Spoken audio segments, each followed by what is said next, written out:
Hey, this is Tate Chamberlin. We're launching the I Am Interchange morning show. We've got Engler in here. He's on our August 29th event, Is Water a Human Right? How's it going, EJ? Awesome, Tate. How you doing this morning? It's a beautiful day out there. It is a beautiful day out there. Do you think water is a human right? No. Why not? I don't think water is a human right because it goes back to your premise of what you consider to be a right. And if you track back the lineage of what you consider to be a right, then we get into really muddy water, and you need to ask some critical questions about what guarantees or what gives a right, what grants a right, who grants a right, what gives you the right. So in the United States, take us back to what we perceive as a right and what might not be. There's a critical fork in the road at the beginning of this country, which is, as Western lineage, Judeo-Christians of the Judeo-Christian lineage, we consider it to be our right to own something instead of being a part of something. And it's a critical split ideologically, is that at that critical split, we consider ourselves to not be part of the land, we consider ourselves to be apart from the land. And when we consider ourselves to be apart from the land, then we start to claim rights. At the beginning of the history of this country, the Western history of this country, our history as we consider history, when you track it all the way back, you end up with the 1493 Doctrine of Discovery, which says you can claim anything you find beyond the 100th. Anything you claim, Columbus, anything you find out there, you can claim in the name of our God, the Christian God, the Catholic God, the God that flows through Peter and the Pope and the Basilica. You can claim that in our name. We came here as like, no, we own the land. I now own that piece of ground. The piece of ground we're sitting on here, I now own that. It's bounded by that edge over there. It's bounded by that edge over there. And then through that starts to flow, I claim this right to water. I own this water. So is there a difference between water rights and land rights? I don't think there's much difference. So, in the way they're typically constructed in this country, and that's where my questions go, is that as we construct the idea of a right, we construct that along the lineage of an ownership. I own this. I'm apart from it, and I own it. Well, they're water rights. I mean, the country or the state owns the water. They just grant the population the rights to it. As I flow through and I'm dealing with conflict with a well right on my own property, and as I go down the rabbit hole with DNRC explains to me very clearly, the state of Montana owns the water. The state owns the water. I am granted a right of appropriation or a right of usage. I can use that water, I can divert that water, but I cannot own the water. The state owns the water. If you want to track water as an issue, or water, the classic phrase, whiskey's for drinking, water's for fighting, that doesn't start until the 100th meridian. And the cleanest way to understand that is to go track John Wesley Powell, because I think he's the one who had the clearest understanding of, forgive my pronunciation, aridity, the lack of water in the western United States beyond the 100th meridian. He's the one who most clearly understood that. But I water my huge ass lawn every day. Yes, you can put your well into the ground and draw upon the savings account of the aquifer beneath our feet.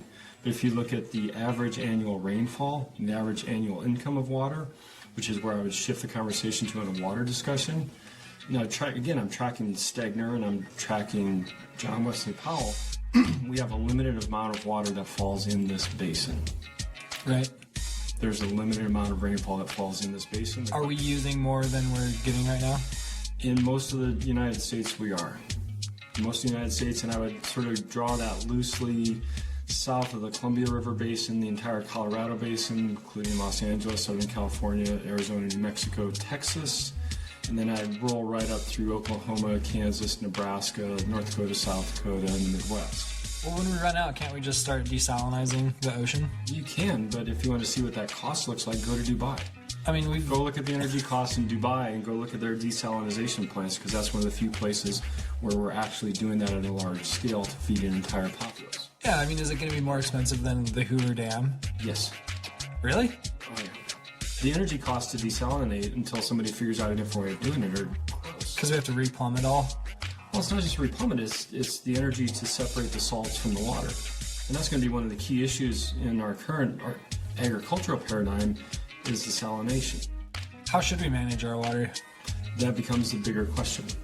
And to me, the bigger question isn't along terms of ownership, it's along terms of stewardship or living with it.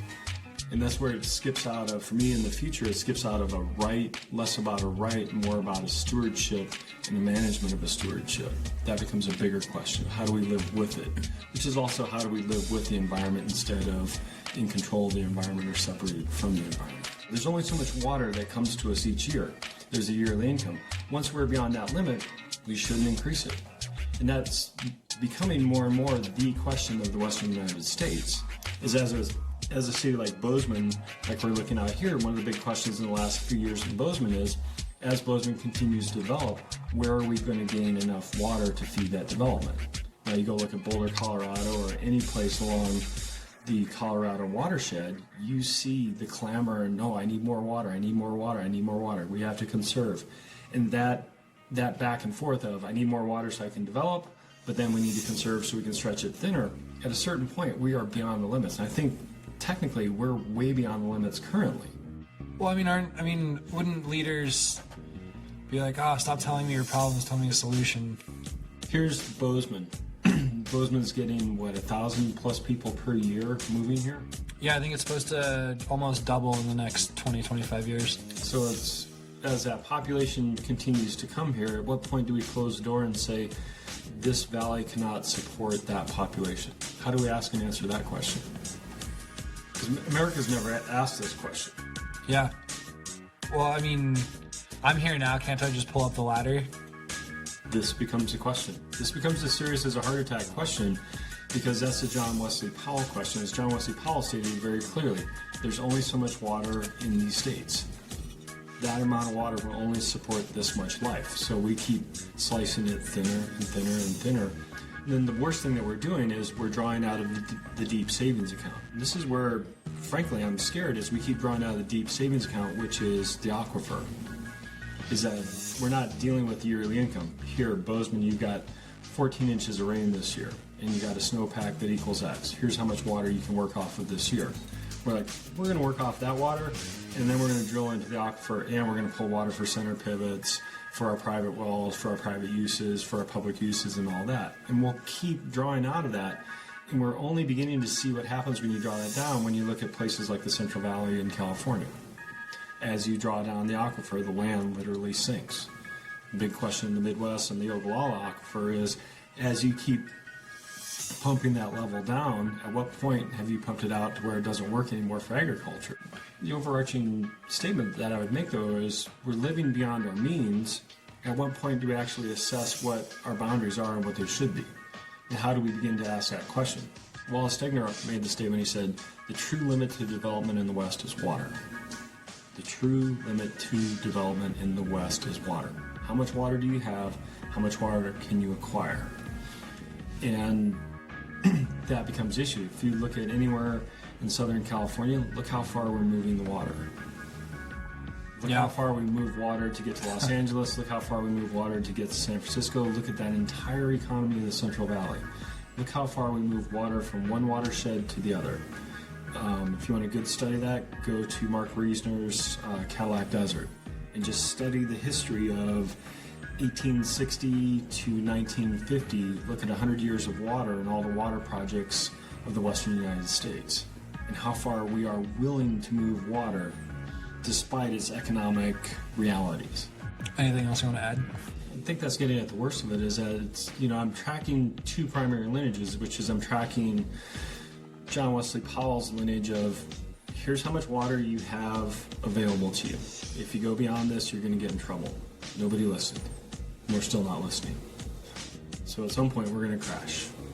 The second one is when you talk about water as a right, that's a complete abstraction. And at a certain point where we're living in that idea that water or land or property is a right, it's a quote-unquote God-given right given to me by my Judeo-Christian living God, we run afoul of the natural environment. We despoil the natural environment to the point where if you look out right now at the smoke from the forest fires and the pollution all around us, we're completely wrecking the world we live in.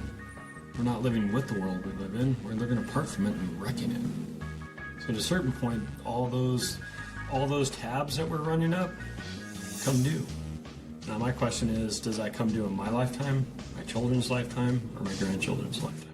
EJ Engler, everybody. You can check him out on August 29th at our Is Water a Human Right debate. It'll be really interesting. I'm Tate Chamberlin. Thanks for tuning in. This episode was produced by Chris Griffin, Tyson Lunn, and me, Tate Chamberlin. Special thanks to our sponsors, Mountain Time Arts, Humanities Montana, the City of Bozeman, Montana Governor's Office of Economic Development, Sola Cafe, Montucky Cold Snacks, Nova Cafe, 10 Directions, Headframe Spirits, Hatch, Zocalo Coffee House, Whistle Pig Korean, Shank Construction, The Pride Foundation, Loken Productions, and Blunderbuss. If you like our podcast, don't forget to support our Patreon page at www.patreon.com/IamInterchange.